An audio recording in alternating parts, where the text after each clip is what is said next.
And welcome back, everyone. Last speed round of the year. What will we do without speed rounds that will obviously keep coming? But no more 2024 until the next round of 2024s happen. When? Well, I don't know. We'd have to reset the clock. There will never be another 2024 ever again. Unless you want to say, arguably, we get into the year 10,000 or 12,024, I guess. But yeah, anyway, so speed round 25, and I've been adding more and more to the speed rounds, like the amount of verses, and I've got a lot here, just to see how much I can cram into a certain amount of time, because some of these go very fast, some of these I take a little bit of time to talk about. So let's just get into it. Okay, I gotta make sure about all these. John H. Dr. Doom versus the entire DBZ verse. Now, Dr. Doom, as powerful as he is not infallible. He is a master sorcerer, a master inventor, master scientist. He's skilled hand-to-hand fighter, sure. And he's been even tapped to be the Sorcerer Supreme at one point. However, if you're going by the entire Dragon Ball verse, it's the Dragon Ball verse, because Zeno exists, and he can literally wipe out all of the multiverse if he wants to, like that. So Dr. Doom, as powerful as he is, someone whose armor can even take a shot from the Infinity Gauntlet, he would not survive. So that would have to go to the Dragon Ball verse. Then coming to us from, hold on one second here. Phantom of Shadows. Android 16 versus, what was it? Adam Davenport from Lab Rats. Now, apparently he's an android, and he's definitely got some powers, but 16 can only blow up the planet. And as far as I can tell, Adam does not have that level of power. 16 is also on par with Imperfect Cell, who, when he's charged up, and that's a being who's multi-times planetary minimum. And again, just a level of power that this kid just does not possess. So that one goes to Android 16. Then, coming to us from, and this is the one I might take the most time with, Trader Robinson. Dr. Manhattan versus Blue Marvel. And this, like I said, this might be the one I have to take the most time with. This is due to the fact that these guys are can do a lot of the same stuff. The difference is that Blue Marvel's power revolves around a lot of the manipulation of antimatter versus Dr. Manhattan, who's capable of manipulating antimatter if he really needs to. But has a wider range of abilities in terms like energy manipulation, matter reconstruction, molecular rearranging. He's also nigh omnipotent. He's Dr. Manhattan. But Blue Marvel can literally go toe-to-toe with individuals like Hyperion, Sentry, Thor, Hulks. He can go toe-to-toe with some of the strongest individuals in the Marvel Universe because he is among the strongest individuals in the Marvel Universe. So who wins in a fight here? Well, it honestly came down to me to what can one of these guys do that the others can't. And Dr. Manhattan, quite frankly, still has more abilities under his belt than Blue Marvel. He can go toe-to-toe with Superman. He can literally copy and reuse magic. He can teleport. He can disintegrate. He can manipulate energy and matter. He can pretty much do everything Blue Marvel can and more. And he's on that level of power where he's a multiversal level threat. He is a multiversal level threat because his existence caused the Doomsday Clock, and everything that happened with that caused rips in the multiverse. And Dr. Manhattan had to try to seal that up, and it didn't quite. Well, that's not exactly what happened, but he was able to seal up some of the rips in the multiverse, not all of it, which is very impressive. So I gotta go Dr. Manhattan personally. But I would not fundamentally disagree with anyone who thinks Blue Marvel. Then coming to us from, let's see here now, Cheltenham with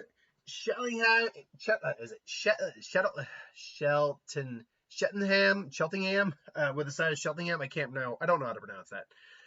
Wiz and Boomstick versus the Breedle brothers from Ben 10. Now you might think, well, this is easy, the Breedle brothers. But the problem is, Wiz and Boomstick, quite frankly, are smarter than them because these guys are dumb. Beyond that, though, and they're clones, so they can just keep coming back after being killed. But Wiz and Boomstick are the guys who make the death battles happen. They've even shown in World that they technically have the power to just say, like, we can make you guys fight. Like, we can do that. So because of the meta abilities of Wiz and Boomstick in any sort of fight like this, I would go Wiz and Boomstick. Now, if you're talking about actual fights, I'd actually still go Wiz and Boomstick, because Boomstick is got has God knows how many like levels of firearms on him, including a shotgun leg. And Wiz is a master scientist with many different forms of weaponry. So there you go. I'd go Wiz and Boomstick. Then, coming to us from Comic Book Movie Fan, we have the Sentry versus Omni Man. Now, in terms of Superman clones, ripoffs, whatever you want to call them, it's the Sentry. The Sentry is leagues beyond any Viltrumite, period. The strongest Viltrumites are easy planet busters and star level threats minimum, but the Sentry is a galactic plus level threat. When the Void is active, it is a universal level threat. The Sentry alone can go toe-to-toe world breakers, no question.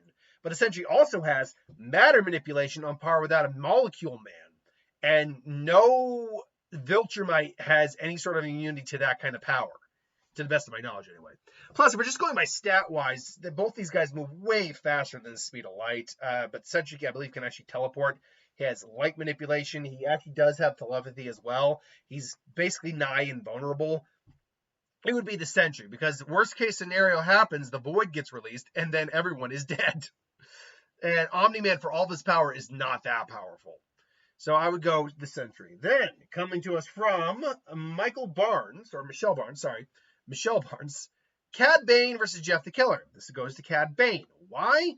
Because when you take a lot of these creepypasta characters out of their own element, they're just serial killers, or they're just killers of some kind. They're just people without any real special abilities built in. So, and Jeff's not really, from what I can find, not really all that different. And Cad Bane hunts Jedis with light speed level reflexes and is a known Jedi killer. So I would have to go Cad Bane on that. Then with Goku,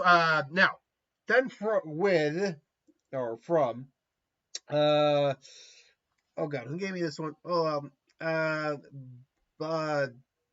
Basal? Sorry if I'm getting this name wrong. I want to say it's Basal, maybe? The 23rd World Martial Arts Tournament Goku at the end of Dragon Ball versus the Red Ranger. I just had this Red Ranger. I don't believe you specified, but let's just say any Red Ranger. It's still Goku. Goku, before this point, could move so fast he could create after images. No power... actually, that's not true. There are some Power Rangers that can do that, but Goku's doing it because of sheer speed, and this is Goku before this. Not to mention that in terms of actual martial arts, Goku is a beast compared to these guys. They're all good for what it's worth, but Goku's speed and reflexes far outmatch theirs. And just raw durability without the morphing grid, yeah. Not to mention, he basically surpassed Roshi. We know that for a fact, so he can literally launch a Kamehameha that could blow up the moon or blow up a planet, which means no Megazord that any of these Red Rangers have, if they were to get to that point, would be able to survive a Kamehameha from Goku. Not to mention, Goku can actually fly. So, did this version of Goku actually be able to fly? Yeah, I actually can't remember if Goku learned flying from King Kai, because we know he was flying after that. Or, he might have learned it from King Kai. But point being, he's still got Nimbus, too. He can use a Power Pole. He's still got that. And raw strength alone. Plus, it doesn't even have to get that far. The morphing grid can only take so much damage before you get reverted back to a standard form. So if Goku just does enough damage to a Red Ranger, they're going down. Because they're going to lose their Power Ranger suit. And then they're going to pretty much get killed because they have no extra protection at this point. I would go Goku, personally. Then, coming to us from Tapatio? I believe it's Tapatio? We got Sasuke and Naruto versus Pops and Anti-Pops. Look, I love me some Naruto. And Sasuke, I love me some Naruto. But, I mean, so both these guys are exceptionally powerful. They're on the low end of planet busters, but enough evidence is there that they can be considered planet busters. Pops and Anti-Pops are kind of are not straight out reality warpers, but they are galactic level problems where they literally had a Super Saiyan Dragon Ball Z style fight and were blowing up planets with punches because they were so big that they dwarfed the planets. Also, they can just disintegrate and erase existences. They can manipulate reality on some level. They are just the regular show gets way weird in terms of power. There is nothing in Naruto except for maybe Shibai himself that could do anything to Pops and Anti-Pops. So yeah, it goes to Pops and Anti-Pops. And we haven't even seen Shibai, if we're going to see him at all. So we really don't know quite how powerful Shibai really is. Then, coming to us from, was it Optimus Quinn or... Stephen Quinn. Stephen Quinn. I gotta learn to write this better. Frieza versus the Leprechaun. Yes, the Leprechaun is magic. Yes, the Leprechaun survived being blown up when he went to space. But I'm sorry, the Leprechaun is getting his teeth kicked in. Frieza can move God knows how many times the speed of light, has the power to blow up a planet with his finger in his base form, his base suppressed form, and is strong enough to one-shot right now Ultra Instinct Goku and Ultra Ego Vegeta. Two multiverse-level individuals. The Leprechaun, for all of his power, does not have that much power. Not even close. So, no, yeah, that goes to Frieza. Then we got from Joseph P. Whoa. that almost went bad fast. I almost dropped my keyboard here. Was it Joseph P. or... I want to say, yeah, Joseph P. I want to say. We got Monsterverse Godzilla versus Goku in general. Not any version of Goku, specific version, just Goku. And while Monsterverse Godzilla did mess up Superman, but that's apparently been proven that its atomic breath had similar radiation to kryptonite. Even still, he still took hits from Superman. That's no small feat. Even so, Goku's going to win this. Unlike with Superman, Goku doesn't have a clear-cut weakness like that. Excuse me. And Godzilla, for all his strength, is at best a planet buster, let's be honest. At least this version. But he is a planet buster. He blew a hole straight to the core of the planet. And he was still like, let's go. I only used about a third of my power, let's go. Whereas Goku, we know, is, like I just said, a multiverse level threat. So Goku would probably, Goku would toy around with Godzilla for a little bit because he doesn't want to hurt him, but eventually he would have to take Godzilla out. Goku wins that fight. Then we're just speeding along here. We only just crossed like 13. We're about to cross 13 minutes. We're going fine. Team Ruby versus Kong from the Monsterverse. This one comes to us from wow, I butchered this name. P. Howell or something like that. I butchered the name. But yeah, this goes to Kong. He's smarter than any of the Grims they'd fight, and significantly larger than any Grim they would fight. Like, the largest Grims are nowhere near the size of the kaiju in the Godzillaverse. Now, that being said, eventually this fight would probably stop, because it'd be like, he's not a Grim, and he's not bad. He's a friendly ape. He's your friendly guy. But otherwise, no, they'd just be annoying Kong. His sheer size alone would be problematic for them to deal with. Again, he is just God level compared to anything in their verse. So even like the biggest stuff, like the biggest Grim? I'll take a couple extra minutes here. I'll make like an extra minute to find out biggest Grim in Ruby. Biggest Grim Ruby. What's the biggest Grim in Ruby? Let's find out here. Because Kong scales almost to like 500, it's like 400 feet. He's about as tall as Godzilla. Sperm whale-like Grim, 5 of that, has a head, orange eyes. That's great. How big is this thing? You're not actually giving me a size here. What is the most powerful again? How big is Monster Grim? Okay, there we go. Okay, well, hold. I hold. It is apparently in meters. The biggest Grim is about 871 meters high.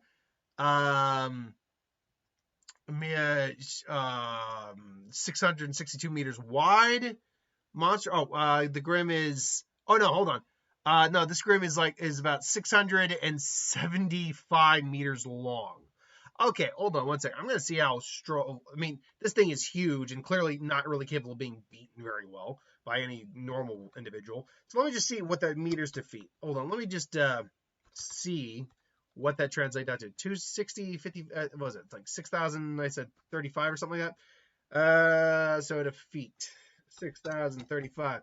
This hypothetically means this thing's almost 20,000 feet long. Okay, I take back my statement, admittedly. But at the same time, like this, it was served as a mobile base, for God's sake. It wasn't something that could be killed by, yeah, I mean, apparently the Leviathan is the biggest, easily dwarfing the Wyvern, and while it's not very bad, it's extremely powerful, accurate, being able to attack and not either arm. So I mean, again, it is huge. Like it's the size kind of an island. So it's not the biggest, but in terms of like the standard Grims, yes, this is just still be something that's way too big for him to deal with. Plus, their weapons wouldn't do much to Kong. Like at best, they would just annoy him with like attacks. So Kong still takes that. Then coming to us from, let's see here, Justin Lazo. We got Dark Knight Batman, Christian Bale Batman versus the Avengers. He didn't specify the MCU Avengers, which means this is going to go even worse for him. So let's just say the MCU Avengers. It would still go to the MCU Avengers, because even with all of the tech in the world, Iron Man's tech is just more advanced. So right there, he's not going to be able to outmatch Iron Man in tech, just because of the worlds they live in. Cap, he might be able to beat. So Black Widow, Hawkeye, he might be able to beat. Hulk and Thor, he has no answer for. He just has no answer for it. This isn't a super Batman that lives in the world with superheroes. So yeah, it's not going to go his way. I got to go with the Avengers. Then Galaxy Plays asked the question, who would win the fight, Saitama or Superboy? Not Superboy Prime, need to be clear, just Superboy. And that's a pretty obvious answer. It'd be Saitama. Superboy is nowhere near as strong as Superman. And Saitama, we know right now, is at least multi-galactic in terms of power, as he or at least multi-solar system to low galactic, because him and Gara wiped out a God knows how many solar systems with one clash between the two of them. Now, mind you, that is still a portion of Gara's power too, but that's also at least, even if it's half the power, even if they were equal in power, and so it's 50-50, they both still wiped out star systems. So yeah, no, Superboy ain't touching Saitama at all. Well, then what about Thrawn versus L, coming to us from Snailcorn. Well, if we're going by, the level of genius these guys have, these guys are highly intelligent. I believe, if I'm not mistaken, L figured out light was Kira, and then ultimately things went wrong from there. Thrawn can literally figure out how to beat a civilization by studying their art. However, it's not simply intellect, it would be a fight. Like, if El confronts, like, this is over, Thrawn's like, is it now? Well, I'm afraid I'm going to have to disagree. And Thrawn is a capable fighter in his own right. He generally doesn't fight, but he is a fighter in his own right, whereas El, while surprisingly athletic, is not. So I would have to go with Thrawn on that. Plus, again, smart enough to figure out how to conquer entire civilizations through their art. El probably isn't that smart. At least he never demonstrated anything to conquer the world if he wanted to, although he might be able to. Then coming to us from, and we're in the final three now, folks. Coming to us from Zombie Demon, we got Ichigo Kurosaki versus Vlad Plasmius from Danny Phantom. And again, this is just a scaling issue. First off, Vlad going intangible would mean nothing here, because Ichigo has fought intangible spirits all the time and can hurt them. He can hurt the intangible. Unless someone within his world has an intangible type of ability, a ghost being intangible doesn't mean anything. He can slice through them. Beyond that, though, from a scaling perspective, Ichigo scales up to, well, not quite up to Yuhaba, but he is a Soul King candidate. He is someone in the neighborhood of an Aizen, a Yuhaba, with the Soul King power. Like, he is a individual who is a low multiversal anyway, level individual in terms of where his power ranks. Not to mention he can move well beyond light speeds. He has attack potency that can, rival, world breakers. So he is, and just a more skilled individual. with swordsmanship, with his overall power. Vlad may have a bit more experience under his belt, but overall, Ichigo would just slice him in half. Coming to us then from Epic Sans, Freddy Krueger versus Spawn. While Spawn might be well, Spawn might be able to. I don't think Spawn sleeps, so right out the gate, that's a problem. But if he were to sleep and enter Dream World, Spawn can literally manipulate souls. Like, this is a guy who, even at his low end, is a planetary level threat. At his high end, literally remade existence. So Freddy, for all of his power, is not going to be able to get the one up on Spawn. Not even close. And then the final one, which was originally supposed to be last week's who would win for Wednesday, but I realized that's a quick one. We have from 8v8 Photo another L one. You notice I did 2 Goku ones here. L versus Jango Fett. Is this asking the question, can L figure out who Jango Fett is? He doesn't. Congrats, he's Jango Fett. He's never hid that. Now, is L going to be able to outsmart him in a way that wins a fight? No.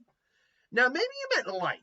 Maybe you did mean light. Maybe I read it differently or wrote it down differently. So if you meant light versus Jango Fett, well, Jango Fett is his name. If he's got the Death Note, great. But the problem is Jango Fett's a quick draw and probably would shoot the Death Note out of his hand. Plus, I believe he does need to know the face of the individual, or if he just writes the name, they'll die of a heart attack. And even if he's dying of a heart attack, he might still shoot L right in the head. Like, just make sure he's dead. So I'd still probably go with Jango Fett, although the light. So if it were light, it would be closer, but I still would go Jango Fett. Ultimately, though, this is speed round 25. I think this, however many I put in here this time around, 1, 2, 3, 4, 5, 6, 7, 8, 9, 10, 11, 12, 13, 14, 15, 16. I think it was 16 I put in here. 17. I added an extra one on here. 17. I think we've hit the sweet spot for numbers now. We went about 20 some odd minutes. I think that's the good amount to put in each speed round. All right, then. Until then, thanks for watching. Hope you enjoyed, and I'll see you Wednesday for What If.